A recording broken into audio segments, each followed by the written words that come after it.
Hello, everybody. Welcome to Run and Code, humor in South Texas law enforcement. I'm your host, T-Bone. With me, as always, my partner, J-Man. J-Man, how you doing today? Doing really, really good. All right. I'm glad to hear that. Yeah. Well, today we're going to talk about motels. Yep. Now, the average listener's like, motels? Yeah, you think of it as a place you stay when you're traveling. Put your family in there. You got your wife, the Rolex, and the gun. We don't look at motels the same exact way y'all do. No. To us, motels are a pain in the ass. Prostitution, narcotics trafficking, stolen vehicles, name it, we've gotten out of motels, and especially when they're in the not so great part of town. Now, we're not talking about the Marriott or, the 5-star hotels downtown. We're talking about like the Ramit Inns and the Fucky Hotel and shit like that. That nothing but problems. Now, hourly hotels are illegal, but they still have them on the south side. Yeah. I've seen them. They'll never admit it, but it's an hourly motel. Don't lay down on that bed. Don't touch anything in that room. Pretty much. If you hit it with a black light and luminol, it would look like someone splattered a glow stick everywhere. When I was in tag and interdiction, we loved hotels because we'd watch the cars in there, and you could tell right away who was visiting and who was not visiting, and using a room. And you start seeing all these girls coming in and out, and these guys coming in and out. Well, yeah, that's probably a prostitution ring. Mm-hmm. And so we'd pull over the cars as they leave. We'd find a legal reason, speeding, taillight, registration, whatever it was, pull them over, and it would either be a John or it'd be the actual pimp, to use an older term, pimp. But it does fall under human trafficking. People don't realize that. Prostitution falls under human trafficking. Those girls aren't doing this because they enjoy selling their bodies. Yeah. They don't have a choice. Either they owe money, or they want their drugs, because that's what pimps will use, is heroin is the big one. Heroin or fentanyl to keep them under their control. So those girls aren't being given a choice in this. I mean, they have a choice. They can walk away, but they don't really have a choice. Yeah, no. So it's not like Julia Roberts and Pretty Woman. Yeah, like that's like that's probably like the first introduction to like Hollywood trying to like romanticize something. Mm-hmm. That's like the worst thing you want to try to romanticize. Yeah, you don't want to romanticize. Pretty Woman is pretty shit, like when you think about it. So, bad message. Do you have your high-end call girls? Yes. Those are the ones at the 5-star hotels and stuff like that. And those generally are college students. Yeah. That's generally what they are, that 18 to 22-year-old bracket that are paying for college from escort duty. Now, they're not selling sex. They're selling their time. Oh, yeah. Well, remember, because you're not paying with money. It's you're paying with roses. Yeah, roses. 160 roses. Back page. Back page. 160 roses for an hour of your time. But these guys are guys that have money, like serious amounts of money. And so they'll pay them $2,000 for a night for their company. That's dinner, a pretty young woman on an older guy's arm, And the escorts that we have dealt with, and it's not often that we deal with them because they generally stay under the radar and they're not walking the streets. But these girls are dressed nice. Yeah. And they look like either the very beautiful daughter of an older man until you watch them together and realize that's not what this relationship is. But society doesn't care about that because you don't see them. Yeah. If you do see them together, you just think it's either rich guy's niece or daughter or could be his wife or whatever, but you don't think prostitution. And escorting is prostitution. It is absolutely prostitution. Yeah. But the verbiage is where it's key. So when you have a pretty 22-year-old girl versus an experienced streetwalker that has a lot of miles on her and a lot of heroin use and her bodies are just destroyed, and you look at the high school, or I hope it's not a high school girl, the college girl who's 21, 22, in good shape, going to school full time, this is their side gig, they don't look any near the same, so the public doesn't really pick up on that. Yeah. So there's a difference between high-end motels and the Ramit Inns. So you get down to the Studio 6, right there in the worst part of town on the south side. It's like, that is a trap. And the only thing in there is drugs and prostitutes. That's all it is. Mm-hmm. But it's what it brings to the neighborhoods around it. It's what it attracts. And it sucks when people from out of town just pick the nearest hotel to wherever they're going, not realizing what the hell they were picking. Yeah. And then they end up like sandwiched between prostitution ring on this door and a heroin dealer on this door, and they're sandwiched right between them, not realizing the danger they're in right then and there. Because they're a square, and these rooms are not. And when I say square, I mean someone who's not in that lifestyle, not a criminal, not a drug world, not prostitution, doesn't no idea what's going on around them. I know. So I start with the parking lot. I profile the parking lot. So do I. I start seeing broken down vehicles. Like if somebody's working on their car in like the lot in like the parking lot of a Super 8, yeah, go find another one, man. Like that's just if you see a lot of 18-wheelers, Yes. go find another place to stay. Yes. I guarantee you that is not the They're problem. selling meth and they're selling females. That's what they're doing. That's why their 18-wheelers are there at 7 in the morning. They have a sleeper cab on their 18-wheeler, but they're staying at a motel. No, they're not staying at the motel. If you smell black and milds, you probably should go to another place. Yeah. I've never ever been in a place, and this is just me and growing up where I came from. Like, if I smell black and mild smoke, there's usually nothing nearby that's good. I'm sorry. Yeah, no, I'm that's sorry. absolutely true. And I don't care what anybody says about that. No. It's like pulling over a car. You see the black and mild wrappers everywhere. They're not smoking black and mild. There's weed in this car somewhere. There's weed in the car. There's either weed in the car now, or there was weed in the car. Or you're gonna find the paraphernalia, the scales and the grinders and the trays and all that crap. Like, no, we know what's in there. See white owls. You smell champagne. Yes. Or you smell grape. Anything. 50 black ice air fresheners hanging out the rearview mirror or the turn signal because it's between you and the door. Mm-hmm. Like, okay, I can still smell the marijuana over the black ice air fresheners. That's why we call it a felony forest. I remember working a side job, and across the street from the Whataburger where I was working, or across the parking lot, Motel 6, pretty decent sized Motel 6, but I was being watched the entire night as I would walk around, like outside, kind of get some fresh air. Nothing but Johns, nothing but women. Like, what is interesting about an officer in uniform at 2:30 in the morning? Not a fucking thing. Nope. That's not why they're watching. Not a if you thing start at showing all. interest over here, we're going to have to kind of take off. Yeah. What they didn't realize is that you weren't there to deal with any of that. If you were there to deal with it, you would not have been in uniform. You would have been in civvies, in a undercover vehicle at the far end of the parking lot. Yeah, so listeners out there, like, definitely profile the parking lot for vehicles. You see an abundance of Chrysler 3s or 200s, danger. Yeah. You see a Chevy Malibu of all different kinds, danger. Impala. Nissan Altimas. Early model Impalas, danger. Nissan Altima 2012 to 2017. Danger. And you may think, I may have a car like that. I mean, no one knows what I'm saying. You can't have a car like that. But just if it's at a motel, a motel in a sketch part of town, and you see an abundance of them, it's just danger. Like, just stay away, retreat. Just retreat. It's not worth it. Look at the reviews for the hotel. People that put reviews. The reviews are even funnier. It's criminals everywhere like that. They're telling you what you need to know. It would behoove you to pay attention to what they're telling you and go find another place. Sometimes I like if I'm bored, like if you Google reviews and you just look at like hotels, apartment complexes, or whatever. People are very honest, and it's good. Because, like you said, it gives you a clear picture of what's going on at that freaking place. Mm-hmm. If best advice is don't get hotels in the outskirts of any town. Yeah. You want hotels near the business district of a downtown. Mm-hmm. That's going to be your higher end 4 and 5 star hotels. There's a lot more law enforcement presence because it's downtown and the financial and business districts where the tourists come and they don't want the tourists messed with because they don't want people to, it's a bad city, don't go there as a tourist. This town is a tourist town.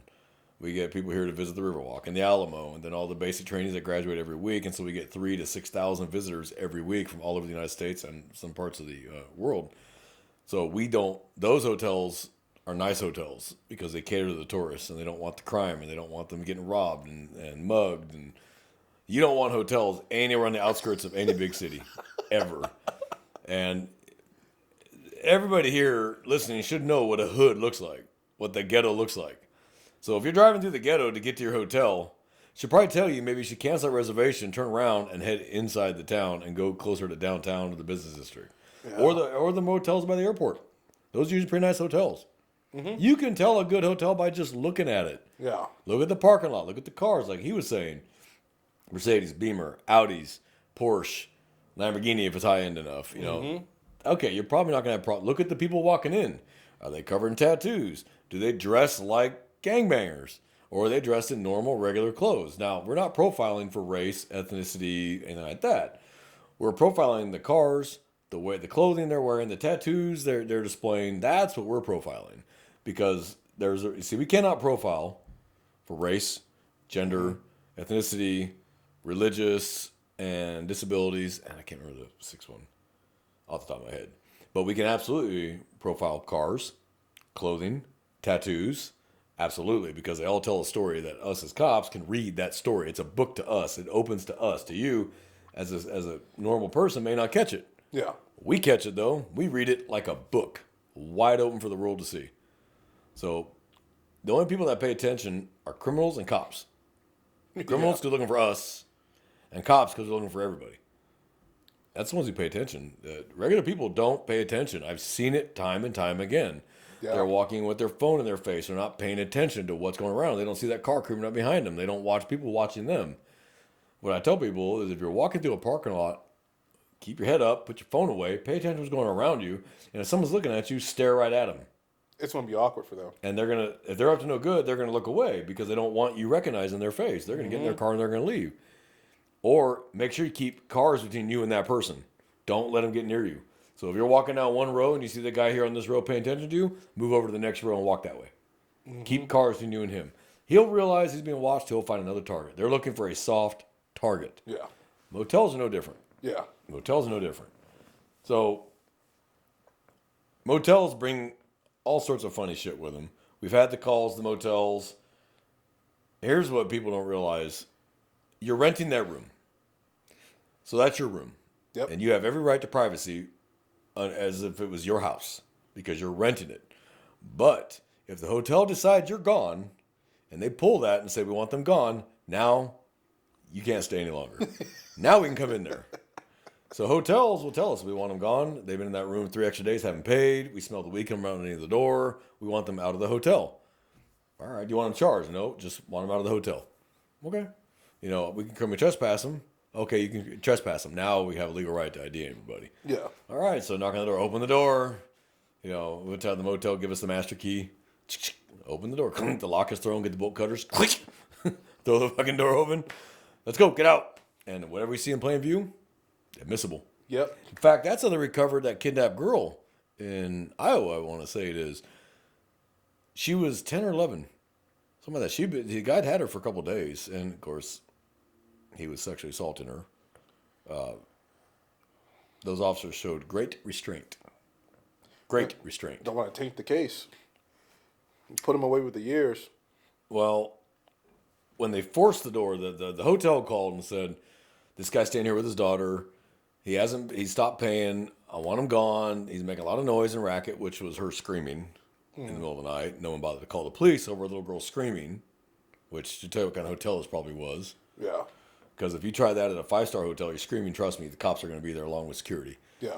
And then finally the cops knocked on the door. These master key wouldn't open it. They got the bolt cutters, cut the chain, flung the door open, and realized really rapidly what was really going on there. Yeah. They ended up piling on top of him. The little girl was bleeding from her bleeding. Yeah. They rush her out.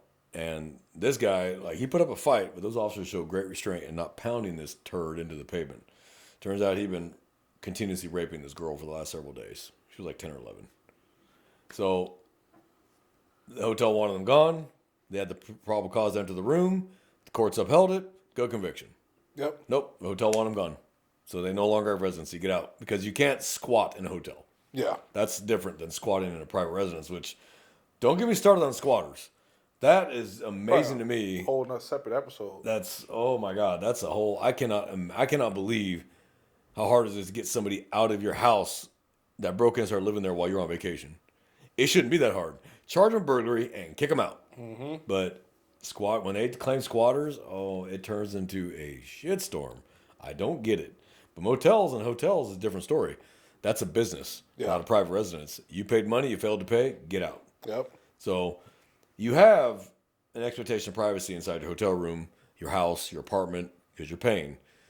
But just like apartment complexes, if you quit paying and they're forcing eviction on you, we're coming in. Yeah. We're going to kick you out. Now, you did some of that for a while. I did. So you know how that process works better than I. That was your world for a while. I know you hated it. You did it, but I know you hated it, and you had every reason to. I would have hated it too. Honestly, evictions weren't that bad. Explain how this process works. So, I want someone evicted out of. I'm an apartment manager, and I want someone gone. They're not paying rent. They do drugs. Whatever it is they're doing that violated their lease contract. Mm-hmm. What's the process? Explain that. I serve them a notice to vacate. Pretty much tell them they got to go. And then once they haven't gone, if they don't listen to the notice to vacate, usually the apartment manager, or I guess whoever would be the agent for the leasing company, goes down to whichever constable's office here in the state of Texas, because deputy constables handle the civil stuff. They will get what's called an eviction citation, which pretty much is like a big old packet that gives which is the suit, and they have to give it to the individual that's still in the place. Now, a person has the opportunity to answer the suit. I believe it's within 5 days. If they don't answer it, then there's a default judgment, and then we get the court order to go down there and execute what is called a writ of possession. But in layman's terms, it's an eviction. And then, you post a 24-hour notice. That's all you get. Post a warning notice. If you're not out by the warning notice, it even tells you on the notice, if you're not present, your property will be removed with or without you being present. And that's what numerous times will be done. And even when people were in there, we're not opening the door. Okay. The door's going to be booted. Like, the order gives the deputy constables the right to use force to remove the individual so that the writ of possession can be executed. If they refuse to cooperate or start like stopping you from moving their stuff, do you just hook them for interference? So I guess it depends.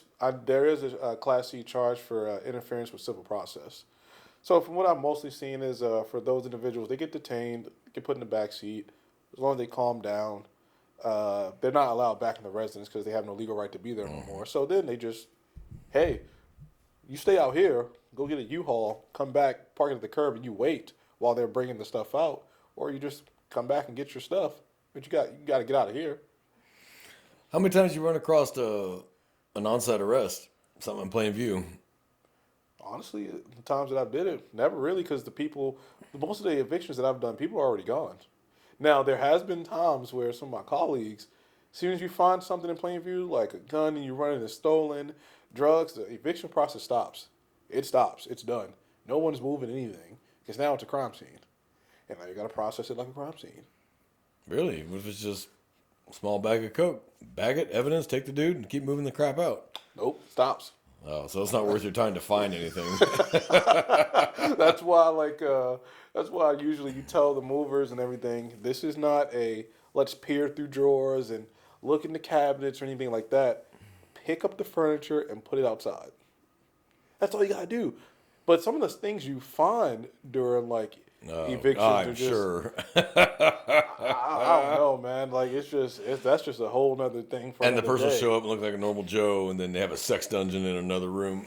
I do know a colleague I used to work with. He said he found like a double-ended dildo.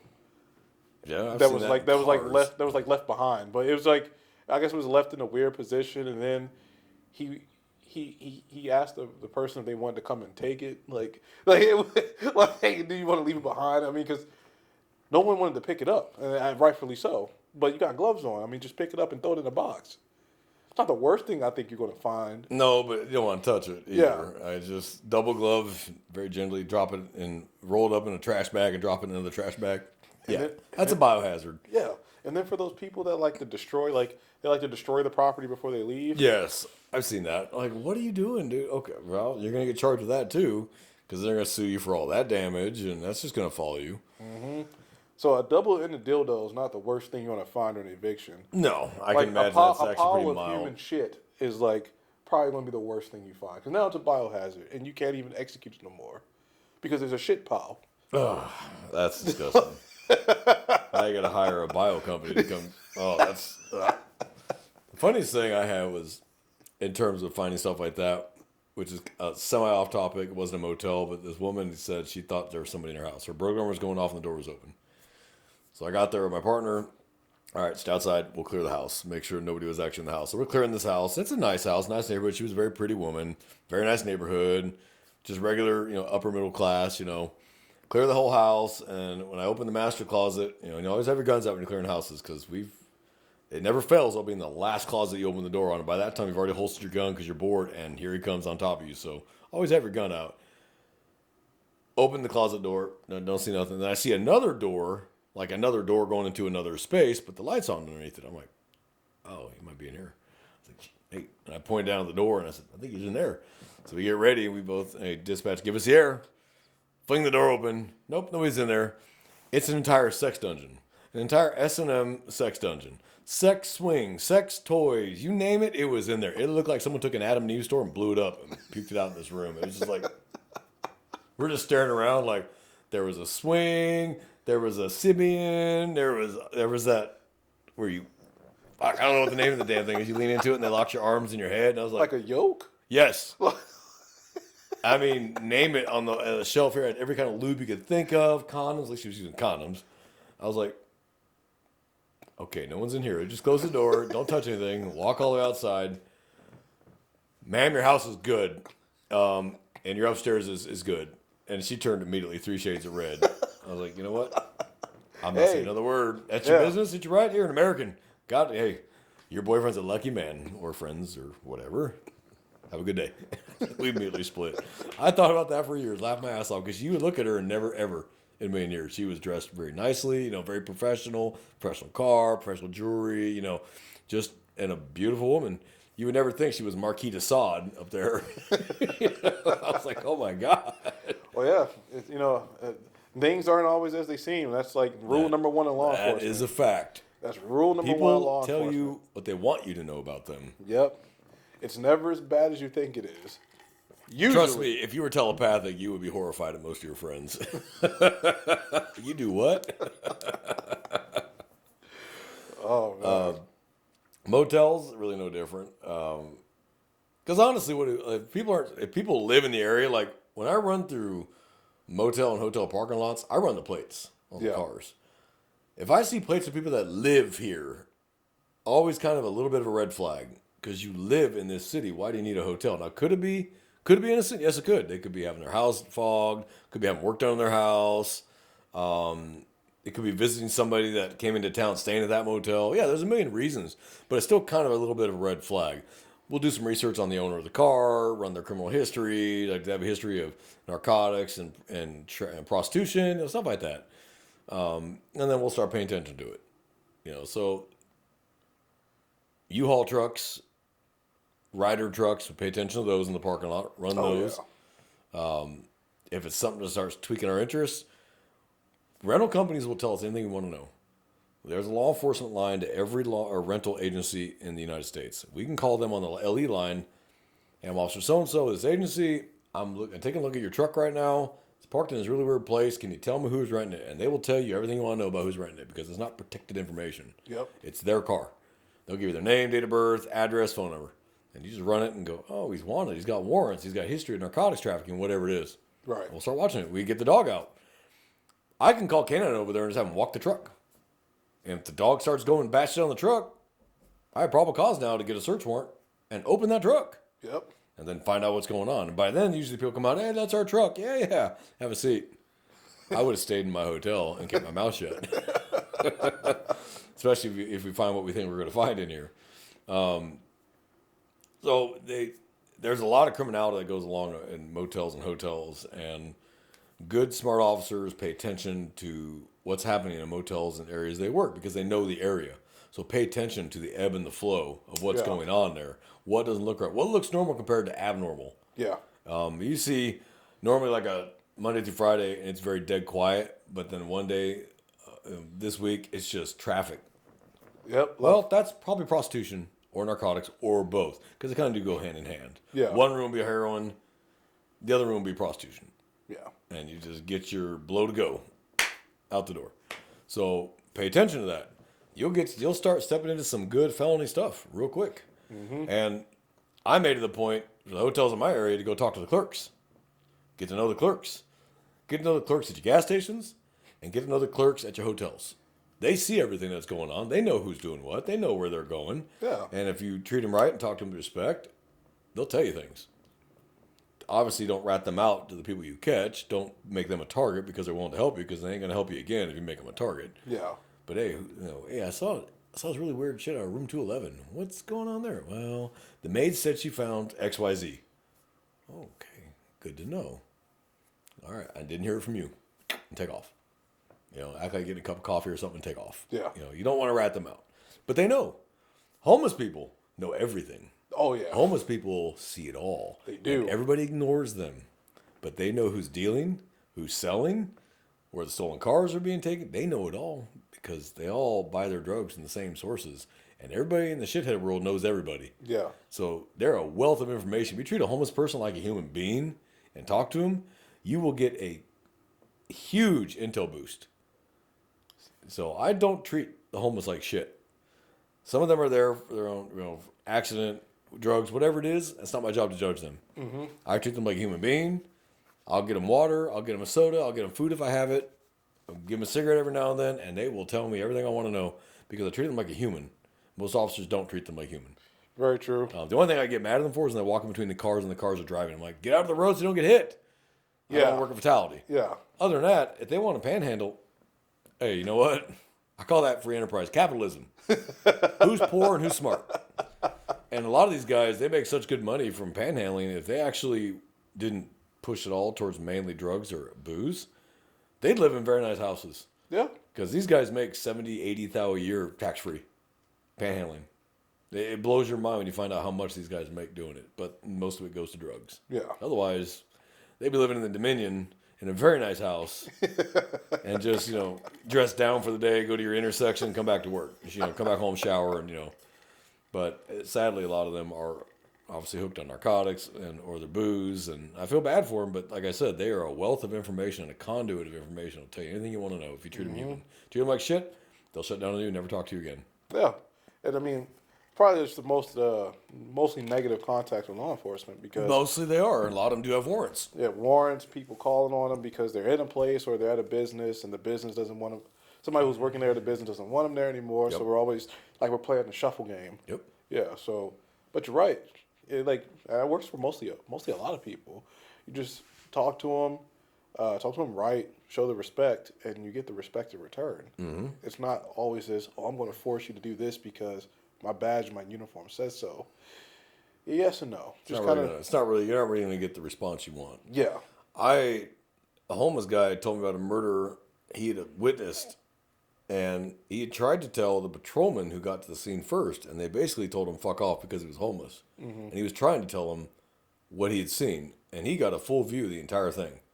He witnessed the entire murder, and they treated him like shit. I happened to walk by him. He was sitting right outside of a Starbucks, and I said, "Yeah." I said, "You're a veteran." He goes, "Yeah." I said, "Brother, are you hungry?"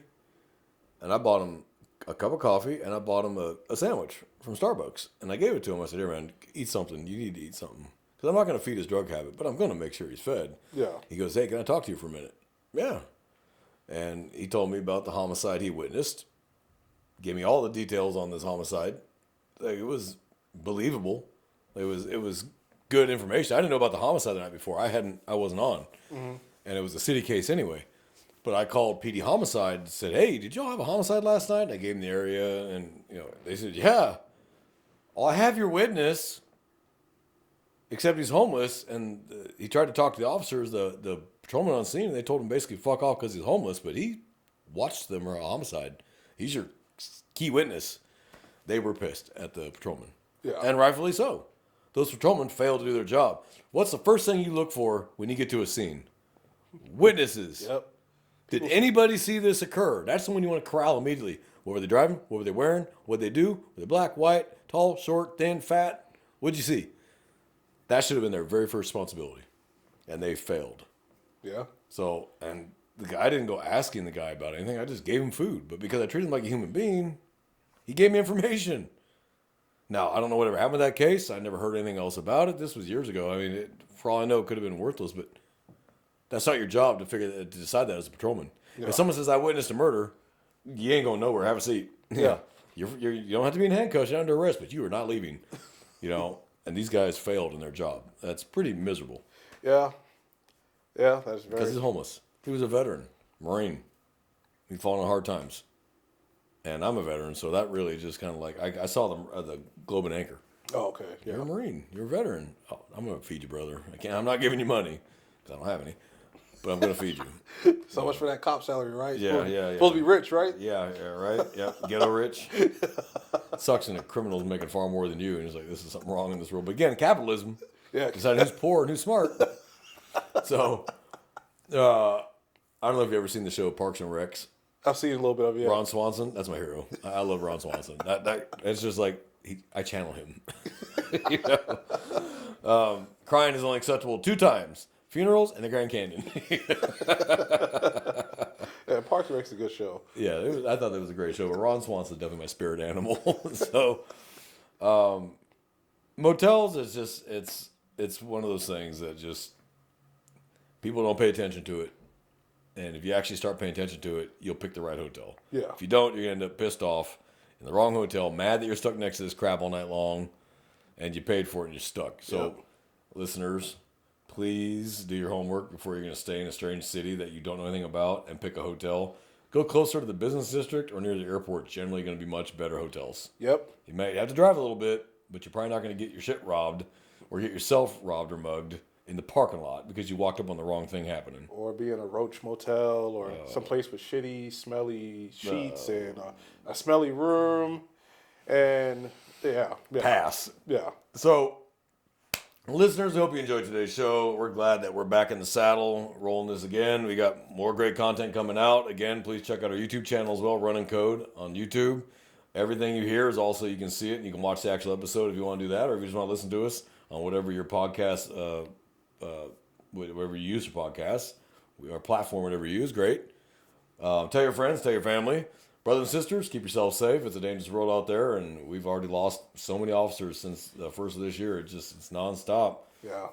It's every time you turn on the news, it seems like there's another officer shot. I'll tell you, sometimes I wish I'd been a fireman.